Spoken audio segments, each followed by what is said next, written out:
what's the message for people as well who have taken in refugees, either through official channels or maybe they registered through official channels and then they ended up connecting through Facebook? We know lots of people have done that, and maybe that's the reason. I know Aoife went through the figures, people kind of, reneging on maybe earlier pledges. It might be the case that they had found someone. But the expectation they had was that they were probably housing someone for a few weeks, because that was the experience with Syrian refugees, people who stood up to the plate and offered accommodation. Do you think so, Kieran? Do you not think they made it quite clear it would be, 6 months to a year from the outset? I think the expectation from some was that this would take a few weeks and that they would be found somewhere to live. I think a lot of people now are getting nervous about the possibility that there's such pressure on the system that those who are in shared accommodation, in an accommodation with a family, they're going to be left last. At least you've got a roof over your head. Just to add to Kieran's point, I actually spoke to a cabinet minister after cabinet way back when this invasion started and all the pledges were coming in, and he said that the government weren't planning on the Russian invasion going on that long.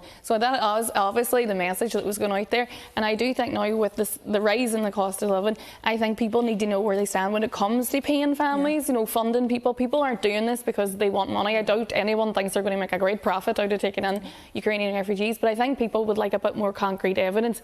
If I take in a young woman and her child, who's going to help me pay the bills for these people? Because even the cost of childcare, even if she has a PPS number to go out and work, but she has a young child, all this has to be taken into consideration. The government is putting huge money into getting all this accommodation, and I don't see why that cohort of, it was 22,000, should be paying for that themselves and supporting that, and especially when they don't know what the end is or when the end. I think what in the midst of a cost of living crisis. Said, look, do this for 3 months and you will get paid expenses. I don't really see why these people should be doing it for nothing.